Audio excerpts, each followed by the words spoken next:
আজকে রান্না শুরু করে দিলাম গ্রাম বাংলার রান্না। যেহেতু মাছের মাথা দিয়ে লাউ রান্না করব, ধনিয়া পাতা ভর্তা, সাথে সিম আলুর ভর্তা। আর অনেক দেরি হয়ে গেছে।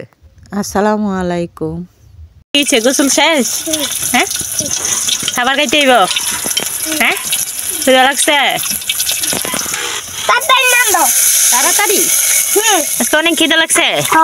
ওরে বাবা, আজকে তো রান্না হয় নাই, তার জন্য নাকি? আজকে আমার রান্নাই হয় নাই, এর জন্য তামিমের অনেক ক্ষুধা লাগছে।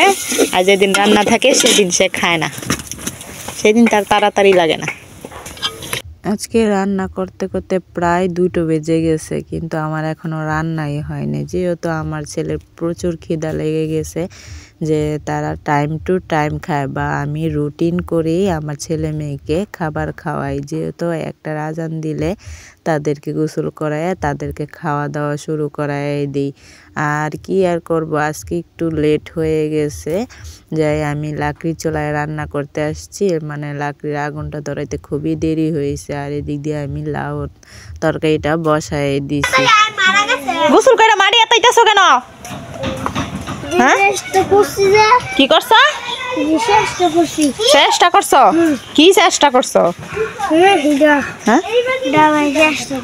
এটা আবার চেষ্টা করছো? আর এই চুলগুলা এভাবে কইরা রাখছো কেন? ওরে বাবা, বিশাল বড় চুল হয়ে গেছে আমার। তামিমের চুল বাজারে নিয়ে যেতাম কেন বাবা? মাসের ভিতরে তোমার 2বার চুল কাটতে হয়? অনেক বড় হয়ে গেছে তামিমের চুল। আমার দুষ্ট ছেলেটা যখন দুষ্টুমি করে তখন আর আমার মন মানে না, তাই আমার ছেলের পিছনে পিছনে আমিও ছুটি। আমিও তার একটু দুষ্টুমিগুলো দেখি, আমিও তার সঙ্গে একটু কথা বলি। আর এই যে এদিক দিয়ে তরকারি বসাই দিয়ে তাড়াতাড়ি ভর্তা বানাই নিতেছি। আমার ছেলে মেয়ের প্রচুর খিদা লাগছে, সাদিয়া মনিরও অনেক ক্ষুধা লেগে গেছে। আর কি আর করব, ছেলে মেয়ের আজকে মানে এই অবস্থা দেখে আমারও খুব খারাপ লাগতেছে, যে আজকে কেন আমার এত দেরি হলো। আমি তো সবসময় ফার্স্ট থাকি। যাই হোক, সরি আমার ছেলে মেয়েকে আজকে মানে আমি সময়টাও মানে তাড়াতাড়ি করতে পারিনি, খাবারটা দিতে পারিনি। আর আমার তামিম তো পুরোই পাগল হয়ে গেছে, সে আমার সঙ্গে অনেক রাগ দেখাচ্ছে। অন্য দিন যখন খাবার রেডি থাকে তখন কিন্তু তাকে খাওয়াতে আমার খুবই কষ্ট হয়ে যায়, যে এখন না, আমি পরে খাবো, এখন না, তারপর খাবো। এইভাবে করতে করতে মানে অনেকটা সময় লাগে যায় তার পিছে ছুটোছুটি করতে করতে। আর আজকে যেহেতু আমার রান্না একটু দেরি, আর আমার ছেলে আমার সঙ্গে রেগে মেগে আগুন, মানে প্রচুর রাগ দেখাচ্ছে। যাই হোক, ছেলের দুষ্টুমি দেখতেছি আর এদিক দিয়ে আমিও তাড়াতাড়ি কাজ করতেছি। আর আমার কিন্তু এই ভর্তাগুলো খেতে খুবই ভালো লাগে। আর শীতের সিজন যদি ভর্তাই না খাই, নতুন সবজি নতুন আলু দিয়ে ভর্তা বানাইলে কিন্তু খুবই ভালো লাগে। আর আমার মতন কার কার এরকম এই ভর্তাগুলো পছন্দ? আর সাথে তো লাউ তরকারি খুবই পছন্দ, মাছের মাথা দিয়ে। আর কিছু কিছু মানুষ আছে ডাউল দিয়ে খায়, কিন্তু আমি ডাউল দিয়ে খেতে পারি না, তাই আমি লাউ মাছের মাথা দিয়ে খুবই পছন্দ করি। আর মাথাটা কিন্তু ভাঙি নাই কেন, আমার সাদিয়ামণি মাছের মাথা খেতে খুবই পছন্দ করে, তার জন্য মাথাটা আস্তা রেখে দিয়েছি, আর অন্যগুলা ভেঙে ফেলেছি। আর এদিক দিয়ে আমার মাছের তরকারিটা হয়েও গেছে প্রায়।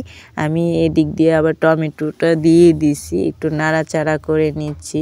আমার সোনামণির অনেক ক্ষুধা লাগছে, আর ধনিয়া পাতাও দিয়ে কিছুক্ষণ রেখে আমি তাড়াতাড়ি তরকারিটা নামায় নিব। আর ওই দিক দিয়া সাদিয়া তামিম রেডি, তারা খাবার খাবে। আমি ভাত বেড়ে রেখেছি, যে ভাতটা একটু ঠান্ডা হলে হয়তো খেতে পারবে বাচ্চা মানুষ। আর এই যে আমার রান্না হয়ে গেছে। বসো বসো বসো বসো। Sorry sorry sorry sorry, I am sorry sorry sorry বলছি তো, এই যে কানে ধরছি।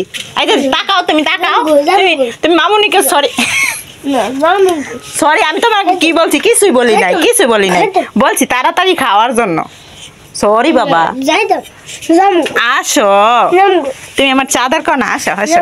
এই যে তোমার জন্য পছন্দের খাবার রান্না করছি তোমার, আসো। তামিমকে বলেছিলাম একটু তাড়াতাড়ি খেয়েও, তাই সে আমার সঙ্গে রেগে মেগে আগুন। আমার ছেলে শুধু আমার সঙ্গে রাগ করে। আজকের মতো ভিডিওটা এই পর্যন্ত। আল্লাহ হাফেজ।